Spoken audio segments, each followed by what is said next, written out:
I work at a crisis nursery, which is a child care facility that provides emergency and respite care for children under the age of 7.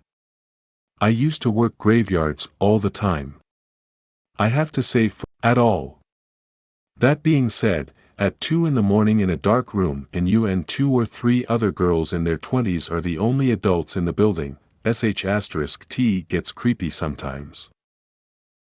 Now the facility I work in was named for a child that was beat to death by one of their parents. The nursery was started in their name as a way to hopefully prevent another child dying a violent death at the hands of a stressed-out caregiver. So the story that goes around is that this kid's spirit haunts the nursery and is mostly active at night. I get told this on one of my first grave shift and I'm like, whatever. Scare the newbie. That stuff doesn't really bother me. Well, later that night one of the kids got up to use the bathroom. One of my coworkers helped the kid back to bed and returned to where we were all sitting. Pretty soon, it's running. The coworker swears up and down that it was off when she and the kid left. Kind of weird, but I honestly think they were just trying to scare me. Well, they tell me that one of the reasons that everyone thinks this place is haunted is that many different people have reported different children asking about that kid, as in, why doesn't that kid have to go to bed? While they're pointing at nothing. I brush it off, basically, forget about it. A few weeks later, I was in the sleep room, the bedroom where all the kids sleep. I'm just chilling, reading a book with a book light. The rest of the room is pitch black and silent. All of a sudden, this kid, probably 4 to 5, sits bolt upright in bed and says, "Hey, how come I want to play too," all while pointing at a wall with no kids anywhere in the vicinity. Instant crazy shivers all over me. I was so scared I almost screamed. I refused to be alone in there from that. There was one time where for a week or so our store stayed open 24 hours. For the most part this wasn't really a problem. Typically nobody comes shopping for home improvement items at 2 in the morning. Except that one couple that came looking for marble countertops at 1:30 in the morning and the woman was wearing a nice dress. I guess there was also that one young lady. I had just gotten off my first break, and she was wearing jorts and one of those white with black belt stereotypical karate outfits. She was oddly specific about which roll holder to get, too. But the real story lies within the insulation. It was nearing 3 in the morning and me and another guy were stocking insulation, as well as fixing the bays and some such. A bunch of big R30s had fallen in their bay, and while I was sorting through them a fucking hand came out of the mess and grabbed my arm. I lost my mind enough for not only the guy I was working with to freak out but also for my boss, who was across the store, to come check out the commotion. Turns out a homeless drunkard had come into the store at some point, and I can only assume before the night crew showed up, and had made a nest in the insulation where he fell asleep. The dude was in bad shape, too. Like, far gone into whatever.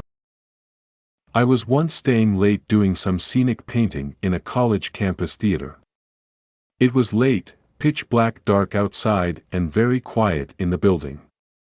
A few of us were up on the stage, not really talking. Just taking care of business, and suddenly I saw out of the corner of my eye something go very quickly by the open door to the lobby. WTF.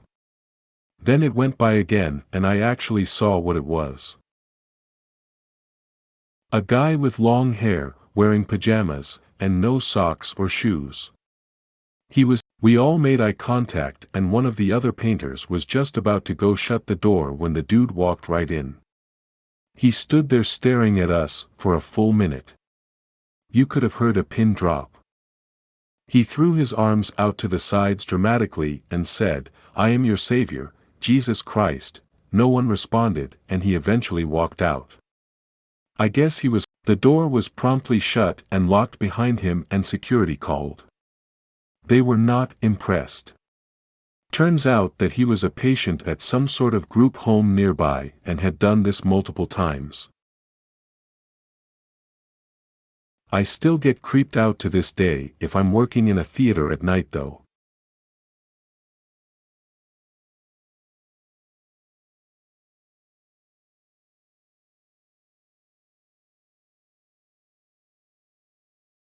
I work night shift at a rehab facility.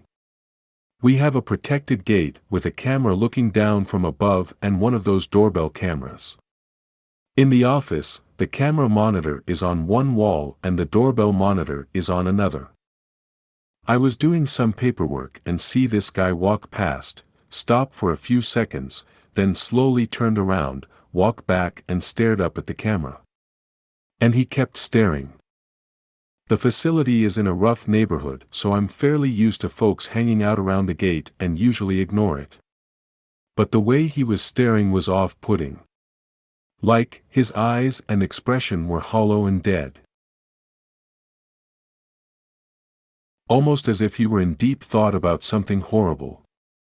I was pretty sure he was zonked on synthetics. I used the intercom to see if he was okay, but he just kept staring directly at the camera.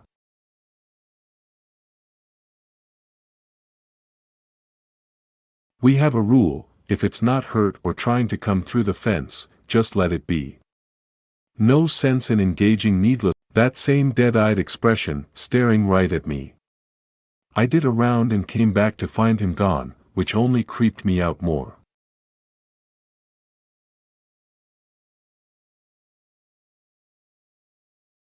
I used to work at a small hotel and the manager there told me a terrifying night shift story.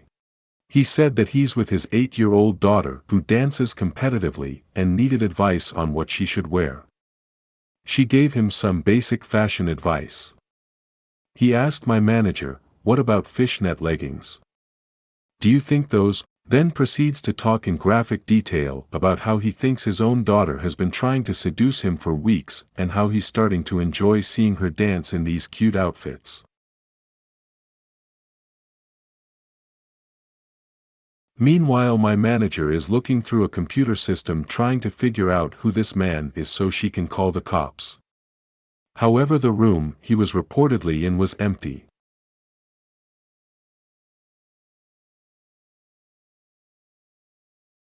The man ends up hanging the phone up before she could find out where he was truly calling from. A couple months later at around 11 p.m. my manager answers the desk phone. A familiar voice asked her if she could help him pick out an outfit for his daughter's next dance recital. She asked him, "Let me guess, you want to know if she should wear fishnet leggings?" The man immediately.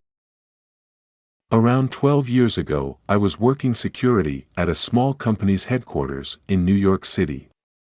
My partner for the night had called in sick, so I had to work from 12 to 6 all by my lonesome. Now normally, this wouldn't be a problem. I just had to sit in the back room, watch some cameras and occasionally head out for a sweep, nothing to it, right?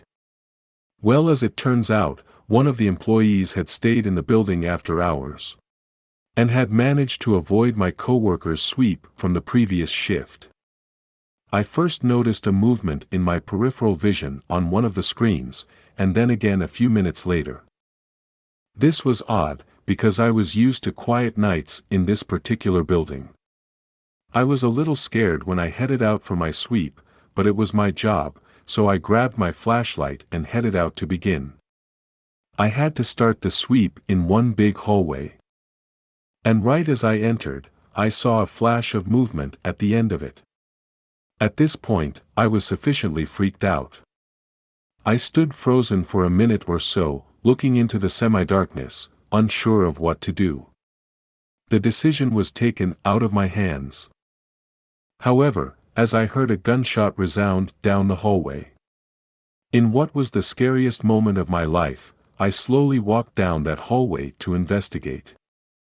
I reached the end and saw to my left that the president's office light was on. Slowly, I approached the door and creaked it open, scared sh*less. What I saw will forever haunt me. The man had taken a seat in the president's chair and shot himself. In any case, I threw up a few times and called the police. I got the next 2 weeks off. I still have nightmares about it sometimes.